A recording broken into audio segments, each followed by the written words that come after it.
Life is good for Rebecca and Scott McLean. They have two beautiful kids, 4-year-old Cole and 19-month-old Taylor. And any day now, baby number 3 will be arriving. I love the fact of there being 3 children, how they can always have each other and be able to play with one another. The decision to have a third was an easy one for Rebecca and Scott.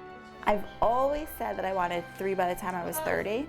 Well, at 29, Rebecca just made it. While she seems cool as a cucumber about it all, she and Scott admit they're definitely a little nervous about having another baby. Now it's like really sinking in that we're having a third one. But the last 8 months, I don't know, I guess you just go with the flow. But next week should be tough. But now reality. Yeah, now it's reality's here. Family therapist Arden Greenspan Goldberg says those feelings are totally normal.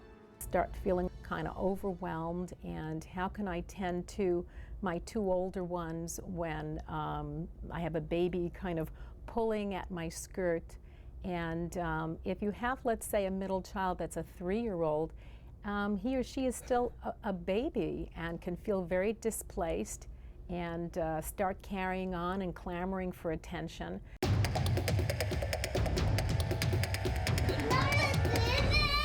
Polly knows just how challenging it can be to have 3 kids. Ella, you go. Michael. She's a stay-at-home mom of 5-year-old Ella, 3-year-old Michael, and 1-year-old Summer. It's just, there's not a minute of a break. There's just, every time you think everyone's like accounted for, then somebody wakes up from their nap or somebody needs a snack.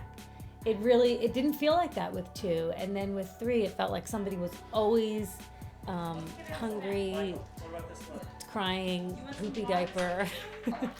Polly and her husband Michael never questioned having a third. They were excited about having a big family, and they love it. But Michael says the family dynamic has definitely changed. I think the biggest change has been for him, our middle son. Then Ella our daughter is, 4 years older than Summer, 4.5 years older than Summer. She was kind of becoming a little more independent already, and she's kind of enjoyed the, she thinks she's the second mom, whereas Michael still wants to be cared for and wants the attention of both of us, and he gets a little less of it. So you need to provide kisses and hugs for all the kids, of course, but that middle one especially. There really is something to this middle child syndrome. Rebecca and Scott have been trying to prepare Cole and Taylor as best they can for the arrival of the new baby. Oldest definitely gets that there's going to be a new baby coming. I just showed him that actually the newborn diapers and how little the baby's going to be and how he's going to have to take care of another little brother or sister. With my daughter, we try to tell her there's a baby in mommy's belly, and she touches my stomach. Have this child being included in the process is important, but lots of times an elder child really doesn't want to have another sibling in the family, especially if they're very young.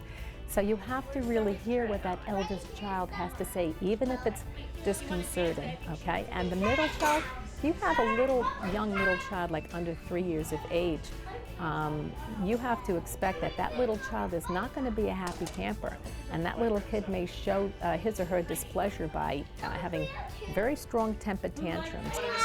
What did Mrs. Nichols teach you at school?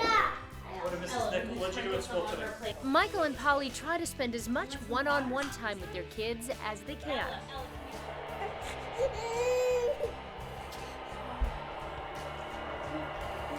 I loved at night to put them to bed and spend time with each of them in their rooms. But all of that special time with the kids takes the place of the alone time Michael and Polly used to share. Unless you have a lot of help. Yeah.